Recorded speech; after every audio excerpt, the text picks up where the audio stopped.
네, CBS 라디오 박정희 판송 2부 문을 열었습니다. 바이든 미국 대통령이 재선 도전을 공식 선언했죠. 만약에 재선을 성공하게 되고 두 번째 임기를 마치면 86세 임기를 마치게 되기 때문에 또 나이가 너무 많은 것이 아니냐 이런 부정적 여론이 미국에 있는 것도 사실이기도 합니다. 또 놀라운 것은 또 바이든의 상대가 트럼프 전 대통령이 될 것이다라는 또 예측이 우세한 상황인데요. 이러한 미국 정치의 상황, 예. 자, 서정건 경희대학교 정치외교학과 교수님 모시고 말씀 나누겠습니다. 교수님 어서 오십시오. 네, 안녕하십니까. 네, 진 작가님과 김 소장님 인사 나눠주시고요. 네, 안녕하세요. 네. 예, 두 분이 왜 웃으세요? 리턴 매치한다니까 뭐 웃음이 나와버리네. 예, 제 전망이 맞는 거죠. 바이든과 트럼프가 거의 함께 다시 만날 상황. 아니 일단 그 민주당 쪽에서는 이제 바이든 대통령이 재선 그 도전 선언했고요. 예, 예. 4월 25일 날. 네네. 그다음에 당내 그 도전자가 이제 없게 될 거고 하니까 이제 바이든 대통령이 나오게 될 겁니다. 근데 공화당은 이제 두고 봐야죠. 아, 공화당은 이제 그 경선을 하는데 네, 트럼프가 이제 그 재선 도전 재선이 아니고 다시 도전하는 예. 뭐 재선은 재선이죠. 4년 건너뛰는 예, 거니까. 예. 네. 만약에 그렇게 되면 하는데, 한 번 더 할 수, 세 번 할 수 있는 거네요. 아니죠. 그러니까 이제 한번 내년 하고. 11월 5일 날 이기면 이기면 한 번 더 하게 되는 거고 그러고는 끝이죠. 아 그런가요? 네, 아 그렇군요. 근데 그 공화당 내에서 트럼프에 대한 지지율이 엄청나게 높고 네. 또 다른 한편은 여러 가지 성추문부터 여러 가지 뭐 기소가 되는데 오히려 그게 이제 강성 지지층들을 결집시켜가지고 그들만 결집하면 사실 공화당에서는 후보로 당선되는 거 아닙니까? 근데 강성 지지층만 결집되는 게 아니고요. 사실은 트럼프에 대해서 이제 조금 부정적인 그 시각을 가졌던 온건파 공화당 사람들도 기소 이후에 굉장히 트럼프 편을 듭니다. 기소 이후에 오히려 오히려. 이거는 안 된다. 어. 이거는 정치적인 거다. 정치적인 기소다, 정치적 수사다. 그러니까 사실 대한민국 트럼프가 민주당하고 굉장히 되게 비슷하네요. 그 트럼프가 굉장히 그 덕을 봤죠. 어허. 기소 이후에 디센티스가 가장 큰 피해자입니다. 어허. 그래서 트럼프가 그러한 여론을 알기 때문에 기자들이 성추문 관련 질문을 하니까 소리 나가 하다음에 휴대폰을 던졌대요. 확 던져버려. 우리나라 같으면 이게 상상할 수 없는 것 같은데 그 정도로 해도 미국 사람들이 인정을 합니까? 후보로서 그러면? 아니 뭐 트럼프 뭐 막말이나 뭐 허세나 뭐 이런 거는 한두 번이 아니니까. 너무 알려져요. 아, 그러니까 네, 충격 안 처음이 맞는다. 아니라 그냥 더 디폴트 이상. 값으로. 그럴수록 이제 미디어에서 더 잡아주고 어. 띄워주니까 아하. 트럼프는 그런 걸 많이 노리죠. 아 오히려 근데- 알고 계산하고 큰 영향 주지 않을 것이다 생각하고 뭐 행동을 그렇게 한다. 평가하기 너무 싫지만 하여튼 뭐. 아하. 네, 뭐 리턴 매치가 될 가능성이 큰데 근데 바이든 같은 경우에 그 뉴스에 보도에도 나지 않았습니까? 허공을 향해서 막 악수를 한다라든지 이미 고인이 된 분의 이름을 부르고 찾는다라든지 건강 이상설. 이게 좀 이래서 되겠는가? 그러니까 그 바이든을 지지하는 이제 민주당 쪽 사람들한테 물어봐도 예. 그 나이 변수는 굉장히 큰 걱정거리고 우려 대상입니다. 예. 근데 이걸 조금 그 역사적으로 돌아가 보면 미국이란 나라가 그 역사상 최초로 대통령제를 만든 나라고요. 이제 그걸 좀 만들 때 해밀턴이라고 하는 소위 건국의 아버지가 어떤 얘기를 했냐면 대통령제의 특징은 이제 에너지, 활력 이거다. 아하. 그러니까 의회는 수의 기관이고 대통령은 행동하고 개혁하는 그런 기관이다. 이제 그런 얘기를 했어요. 이제 그런데 이제 그 바이든 대통령 같은 경우에는 뭐 물리적 나이뿐만 아니라 그 물리적 나이에서 오는 이제 비활력, 약간 기운 없음, 뭐 이런 것들로 인해서 이제 우려 대상이 되는데 예. 뭐 예를 들면은 이제 최근에 했던 그 한미 정상회담 같은 경우에도 정상회담 끝나고 나서 이제 그 백악관 그 공동 기자회견 할 때 양쪽 그 나라로부터 이제 그 기자들 질문을 딱 2개씩만 받았어요. 그러니까 바이든 대통령이 기자들한테 질문을 받고 기자들을 만난 게 한 달 넘게 만이거든요. 그러니까 굉장히 그 미국 언론에서는 이제 그 바이든의 어떤 뭐 체력, 건강, 나이 이런 것들과 이 언론 접촉이 그 없는 거 이런 것들을 많이 연결해서 비판하죠. 그러니까 이제 실수를 안 하도록 그런 것도 최소한으로 있고요. 미디어 노출을 줄이고 있는 걸로 네, 볼 수 네, 있겠군요. 그런 것도 있습니다. 그럼 선거운동 기간에 그렇게 못 하잖아요. 그것도 뭐 현직 대통령이기 때문에 아. 네, 뭐 얼마든지 조정 가능하지 않을까요? 최소한. 네. 근데 그 바이든 대통령에 대한 미국 내부 평가는 어떻습니까? 지지율이라든지 이런 것들 추이가. 지지율은요 2021년 8월 이제 전후로 너무 나뉩니다. 그 2021년 이제 임기 이제 시작해가지고 1월 20일 날 시작해서 8월 중순 아프가니스탄 철군 참사 그때까지만 해도 백신 드라이브 하죠. 그 다음에 그 이제 재정 지원해주죠. 이러면서 21세기의 그 프랭클린 루즈벨트다 이런 칭송도 받았는데. 아하. 그 해 8월 중순에 아프가니스탄 철군 참사가 이제 이미지로 다 그렇죠. 알려지고 소셜 미디어 이런 데 퍼지면서 그때부터 지지율이 40% 초반, 30% 후반 내려간 게 지금도 바뀌질 않습니다. 그런데 아하. 정말 재미있는 건 지지율만 놓고 보면 작년 11월 미국 중간 선거 결과가 그렇죠. 해석이 안 되죠. 안 좋아야 그렇죠. 되는데. 해석이 안 이겼단 되죠. 말이지, 민주당이. 네, 이겼어. 거의 뭐 선전 거의 이긴 거나 다름없죠. 그러니까 어. 그러면 지지율도 낮고 경제도 인플레이션이고 하는 그런 상황에서 어떻게 그 상원은 한석을 더 얻었고요. 그다음에 하원에서도 훨씬 더 예상보다 적은 의석을 잃었고요. 이런 결과가 나왔냐라고 하는 미스터리가 있는 거예요. 그 인플레이션 감축법이라든지 이런 식으로 그 미국 뭐 자국 중심주의라고 해야 되나요? 이런 부분이 이제 국내적으로 어필한 이런 게 있나요? 그 부분은 조금 그 해석이 좀 어렵습니다. 왜냐하면 이번 4월 25일 날 재선 그 도전한다고 선언한 그 3분짜리 동영상을 보시면 예. 바이든 대통령이 자기가 이룩한 입법 성과에 대한 얘기가 거의 안 나와요. 아하. 그리고 사실 미국 사람들이 이제 그 이런 법으로 통과된 어떤 내용들이 자기 실생활에 이게 도움이 되고 하는 것을 느끼는 것도 시간도 굉장히 오래 걸리고 효용감을 느끼기에. 네, 이것이 인플레이션 감축법 때문이다라고 아하. 생각해서 연결지어서 생각하는 미국 사람들이 많지 않거든요. 네네. 그렇기 때문에 그렇지만 앞으로 이제 그 대선 뭐 기간 동안에는 이제 인플레이션 감축법 같은 얘기를 많이 하겠죠. 한미 정상회담은 어떻습니까? 이번에 큰 성과로 좀 이렇게 바이든 대통령이 삼고 있나요? 재선거도 거의 뭐- 영향을 줄 수 있는 것이냐. 거의 무슨 선거운동 해 드리러 간 것 같은 느낌이거든요.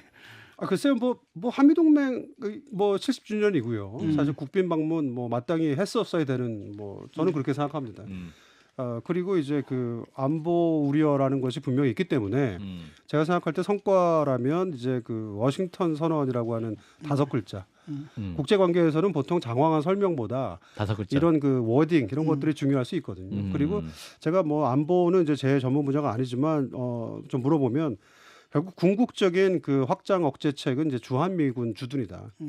이제 그렇게 얘기를 많이 합니다. 그래서 사실은 워싱턴 선언을 이제 끌어내고 그 다음에 이제 확장 억제를 좀 어느 정도 종결 짓고 제가 볼 때 뭐 나토와 뭐 NPG니 뭐 NCG니 이런 걸 이렇게 뭐 단순히 비교하는 걸 가지고 이제 뭐 별 효용이 있다기보다 자체 핵무장 뭐 또 전술핵 재배치 이런 것들에 대해서 우리 사회가 좀 더 논의도 해야 되고 근데 이게 얼마나 이번에 현실적이냐에 대해서 이게 얘기를 해봐야 미국 되겠다. 유권자들에게는 어떻습니까? 이게 관심 미국 주제인가요? 유권자들이요. 관심 있나요? 일단 그런 얘기는 많이 하더라고요. 그 소셜 미디어에서 이제 대통령의 그 무슨 노래죠? 아메리칸 파이. 어메리칸 파이. 예. 네. 저도 팝송 좋아하는데 잘 모르겠더라고요. 돈 맥클린의 그 유명한 노래를 그 네, 명곡을 제가 모르십니까? 젊어서 그런가요? 우리 교수님 잘 앞에서는 모르겠- 한 마이웨이 정도는 부르셔야 좀 아실 것 같은데 그죠? 마이웨이 불러드릴게요. 아니 아닙니다.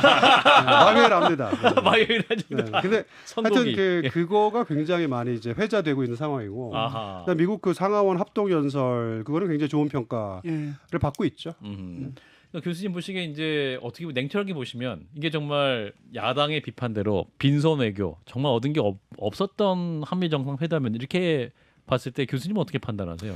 그러니까 조금 뭐 어떻게 들리실지 모르지만 저 같은 경우에는 이제 그 기대가 별로 이제 크질 못했던 게 어차피 인플레이션 감축법이나 이제 반도체 과학법이나 이쪽이 저희한테 현안인데 예. 확장 억제는 계속 얘기했던 거고요.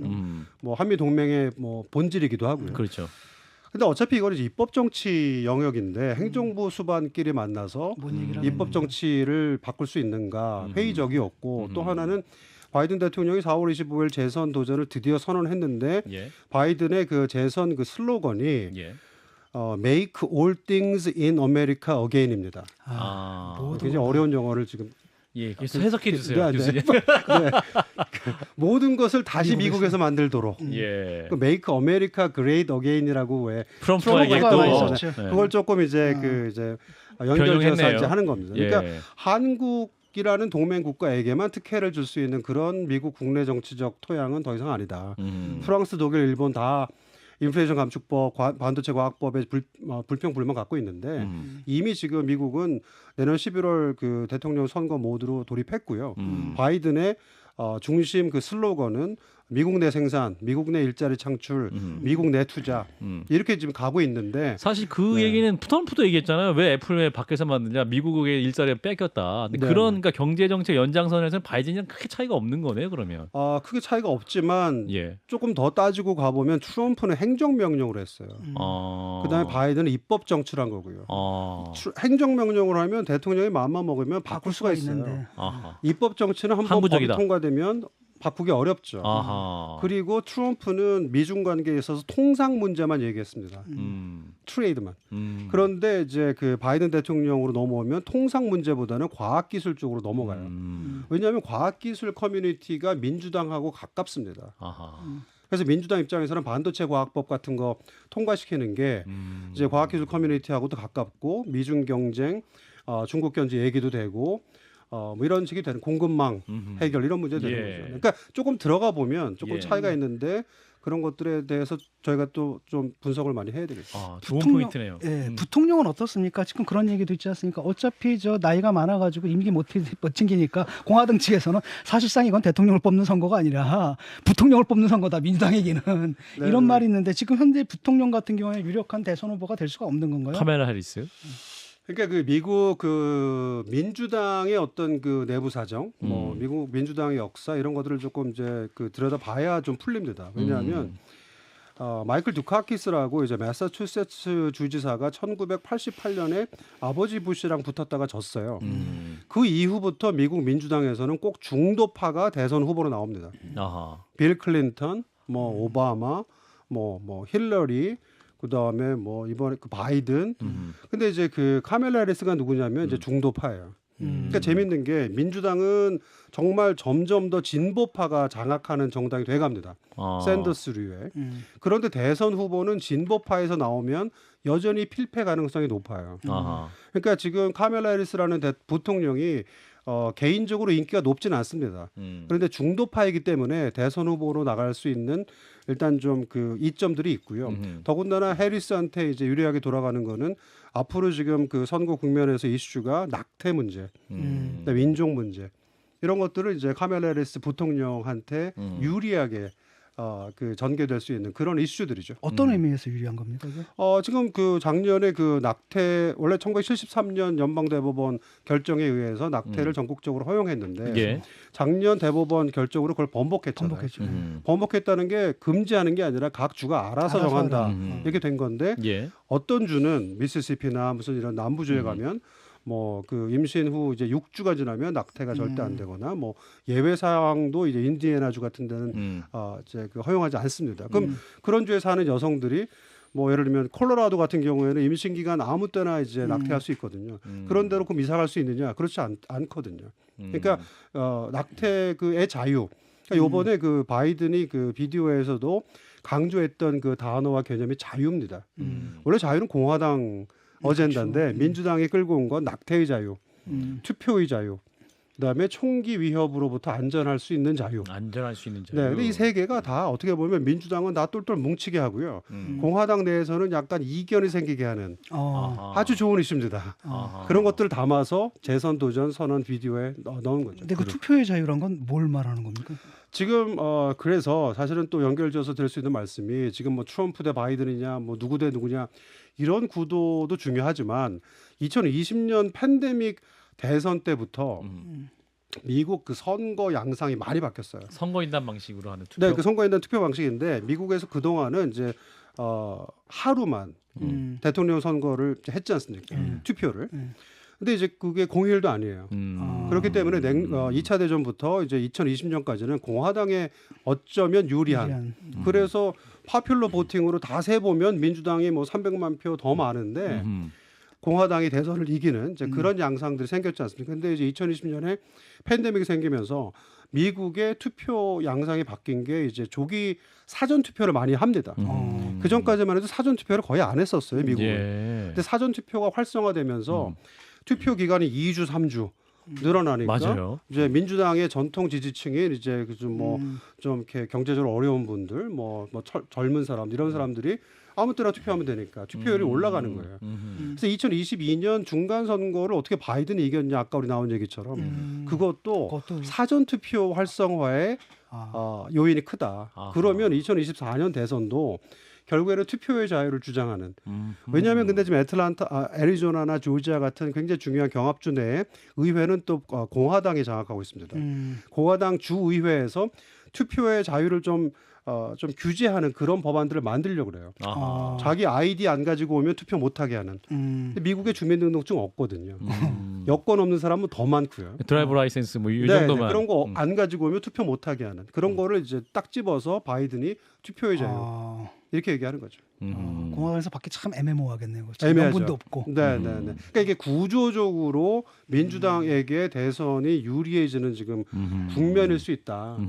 그걸 좀 관찰해봐야 될 것 같아요. 민주당이 약간 이제 자동으로 그 바이든이 후보가 될 것이다 말씀하셨는데 지금 카멜라 하리스 같은 경우도 이제 중도라고 말씀하셨으니까 네. 이분이 이번엔 내가 해도 되지 않아라고 생각할 수 없는 구조인가요? 그래도 뭐 경선을 이번에요? 치러야 되는 거 아닙니까? 그러니까 형식적으로 합니다. 아. 하기는 다. 네. 아니, 근데 카멜라 해리스는 이제 바이든 대통령 무조건 밑에서 파트너이기 열심히 때문에 일하다가 아하. 이제 2020 몇 년인가요? 8년인가요? 끝나면 그때 이제 인정받고 승인받고 이제 나갈 수 있는 거죠. 아, 네, 길게 네. 보면 뭐 시간은 그렇게 급하게 할 필요가 전혀 지난주인가요? 그 샌더스 의원이 이제 그 방송에 나와서 없다. 예. 바이든 대통령이 내년 대선에서 압승할 수 있다라고 아. 이제 완전히 밀어줬죠. 아하. 네, 본인이 그래요? 이제 안 나간다. 아하. 그렇군요. 그런 구도입니다 지금. 그렇군요. 이제 재선 도전 선언하면서 바이든이 이제 극단주의자들 민주주의를 위협하고 있다, 자유를 위협하고 있다 이렇게 비판했는데 네. 이 극단주의자는 트럼프를 말하는 건가요? 아니면 그 뭐 지지자들? 트럼프가 지금 공화당 후보가 될 가능성이 일단은 크지만 물론 이제 란 디센티스라고 하는 이제 플로리다 주지사가 뭐 5월이나 6월달 이제 공식 이제 선언할 거예요. 출마 선언. 네, 다 나온다고 이제 보고 있기 때문에 그렇게 되면 이제 그 양파전이 아니고 뭐라 그러죠? 이파전, 이파전. 네. 맞대결. 예, 맞대결. 네, 맞대결이 됩니다. 그렇게 양자 됐을- 대결. 양자 대결 예. 네, 될 텐데. 근데 그거 뭐 어떻게 될지는 또 사실 여러 가지 변수가 있으니까요. 근데 이제 네. 디센티스가 캐릭터상으로 네. 트럼프 대통령하고 좀 겹친다고 볼 수 있을까요? 아니면 많이 어때요? 겹치죠. 아, 많이 그분은 겹치는데. 그분은 강한가 봐요. 많이 겹치는데 이제 그 디센티스는 디즈니하고 지금 전쟁 중이지 않습니까? 그러니까 이제 플로리다 주지사로서 안에 네, 있는 플로리다 주지사에 대. 근데 디즈니하고 이제 전쟁 중이라는 거는 이제 문화 이슈, 그 뭐 이제 그 성 정체성 이런 문제들. 아. 네, 미국 사회에서 지금 그런 문제들이 굉장히 큰 문제가 되고 있긴 구체적으로 하거든요. 어떻게 전쟁을 하고 있는가? 뭐 때문에 디즈니하고? 그러니까 이제 글쎄 어떻게 말씀을 드려야 될까요? 그러니까 미국 내에서 지금 뭐 어떤 그 진보적인 주 같은 데서는 성을 한 몇십 개로 나눈다 그래요. 그러니까 예전에 전통적으로 그렇죠. 알고 있던 남성, 여성이 아니고 음. 그 사이에 여러 가지 그 성 정체성에 대한 인정 이런 것들이 진보 쪽으로 많이 굉장히 가고 있는데 이런 것들에 대한 보수 쪽의 그 불편함, 반감 이런 것들을 이제 예. 디센티스라는 후보가 끌어올려고 그러죠. 아하. 네, 트럼프는 그런 얘기는 많이 안 하거든요. 트럼프는 무조건 경제, 아하. 무조건 통상. 이게 약간 정체성 정치 그러니까 이제 문제가 좀 디즈니가 다릅니다. 뭐 쉽게 얘기하면 이제 쉽게 말하면 흑인으로 흑인 뭐 인어공주 인어공주 나오고 이제 시작해서 만들고 이제 이런 폴리티컬리 코렉트니스에서 굉장히 그런 앞서 거죠. 나갔는데 디즈니월드가 엄청 크거든요. 그 안에서의 사실상 세금 걷는 것 포함해서 거의 나라를 운영하다시피 자치권을 인정했던 것을 이제 하지 마. 이제 우리가 너희들 다 간섭할 거야라고 나가서는 이제 정면을 부딪히는데 이제 밖에서 보기에는 야 시원하다, 잘한다 이렇게 지금 백인 보수층에서 생각하게 만들어서 네. 이거 갖고 지금 싸움을 하고 있는 거죠. 제가 할 얘기를 다. 디즈니 가보셨어요? 월드는 못 가봤습니다. 랜드는 가보고. 역시 미국에 살다 오셔가지고 아, 네. 그런데 지금 그 트럼프가 또 사법 리스크가 있지 않습니까? 이분이 네. 뭐 성추문 뭐 수사도 있고 뭐 그때 국가기밀 유출했다 뭐 그것도 뭐 지금 뭐 수사 받을 수 있는 거 아닙니까? 그러면 그럼요. 지금 벌써 이제 기소된 건이 하나 있고요. 지난번에 예. 다 보셨듯이 예. 이제 그 이후로 이제 오히려 인기가 올라간 그 건이 하나 있고 이제 그거는 이제 그 뉴욕의 그 소위 그 뭐라 그러나요? 디스트릭 어토니라 그래서 이제 그 뭐 주보다 조금 아래 단계 어떤 그 검사가 이제 기소한 거고요. 그다음에 연방 차원의 지금 기소 건수가 2개, 그다음에 주 차원 건수가 2개, 뭐 굉장히 몇 개가 더 남아 있고요. 예. 근데 그런 것들이 과연 이제 그 감옥에 갈 정도의 중범 문제냐에 대해서는 미국 그 법률가들 사이에 이견이 좀 있습니다. 아하, 그래요. 그리고 설사 감옥에 가게 돼도 소위 우리말로 하면 이제 옥중 출마 가능합니다. 옥중 출마도 네, 가능해요? 왜냐하면 미국에 참 재미있는 것이 이제 헌법에 어허. 대통령 그 출마 자격을 규정을 해놓은 게 예. 이제 일단 미국에서 태어난 시민이어야 되고요. 어허. 그다음에 35세 이상, 어허. 그다음에 14년 이상 거주. 이 세 개만 그 자격 요건을 정해놨어요. 아, 감옥에 있어도 된다. 근데 그럼 하위 법률이 더 이상 구체적으로 뭘 없어. 할 수가 없죠. 아니 그럼 그래요? 장관이 결재 받으려 그러면 연애 신청하고 특별 면회하고 근데 재밌는 거는 이제 기소는 됐지만 이제 이제 뭐라 그러죠? 뭐라 그러나 이제 뭐 완전 유죄 판결 예. 네, 그런 거 나는 건 시간이 엄청 그렇죠. 걸려요. 네, 미국 그래서 지금 3심제도 네, 그렇기도 하고요. 그래서 지금 일단 지난번에 그 뉴욕 그 맨하탄에서 기소된 것도 예. 최종 판결이 일단 나오려면 뭐 내년 초나 돼야 되지 않냐 뭐 이런 그것도 모른다 장담할 수 없다 뭐 이런 상황이어서 예. 대선 기간하고 겹칩니다. 사실. 겹친다. 그러니까 네. 지금 여러 가지 건을 노리고 있는데 쉬운 것부터 시작해서 다른 건들도 추가해서 기소할 것이다 이런 얘기도 좀 있지 않았습니까? 근데 오히려 이제 반대 얘기도 있죠. 사실은 그 허쉬먼이라고 이제 입마금 그 용에 그 뭐 돈을 지급했다. 예. 그거는 사실 뉴욕 주 법에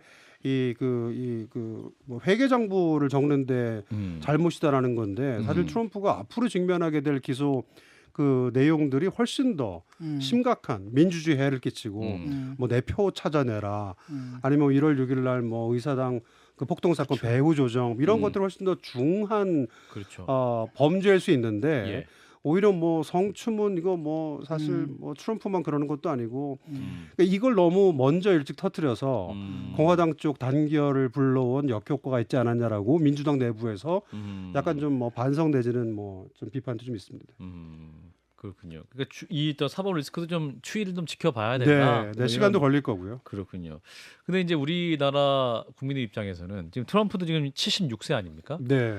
그 바이든도 이제 재선까지 마치면 86세로 임기를 마치게 되는 상황 80대이고 그러면 미국도 굉장히 자유로운 사회고 다양성이 있는 사회고 굉장히 인재가 많은 걸로 알고 있는데 네. 왜 그 다음 주자들이 나타나지 않는 것이냐 이거 질문은 굉장히 많이 하실 것 같아요. 왜 없습니까? 후발 주자들이?